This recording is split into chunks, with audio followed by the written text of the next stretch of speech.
गणेश जी को क्रोध आ गया और उन्होंने देवी सरस्वती को श्राप दे दिया कि वे अब पृथ्वी की सतह पर नहीं बहेंगी। इसी कारण कहा जाता है कि सरस्वती नदी लुप्त हो गई और आज केवल भूमिगत बहती है।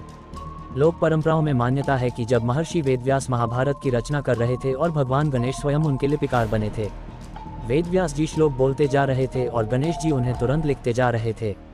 उसी समय पास में सरस्वती नदी पूरी तेजी से बह रही थी। उसका प्रवाह बहुत तेज था और पानी की आवाज इतनी अधिक थी कि आसपास लगातार शोर बना हुआ था। जब वेदव्यास जी महाभारत के गढ़ श्लोकों का उच्चारण कर रहे थे तब नदी के तेज बहाव और शोर के कारण गणेश जी और वेदव्यास दोनों को शब्द ठीक से सुनाई नहीं दे रहे थे। इससे लेखन में बाधा उत्पन्न होने लगी।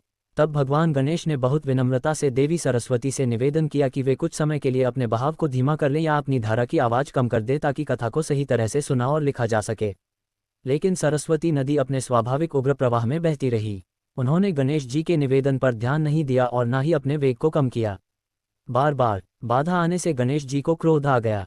क्रोध में आकर उन्होंने देवी सरस्वती को श्राप दे दिया कि अब तुम पृथ्वी पर प्रकट रूप में नहीं बहोगी। तुम अपने मूल स्रोत से लुप्त हो जाओगी और पाताल लोक में बहने लगोगी। कहा जाता है कि इसी श्राप के कारण आज सरस्वती नदी दिखाई नहीं देती। मान्यता है कि वह आज भी कहीं कहीं धरती के नीचे बह रही है।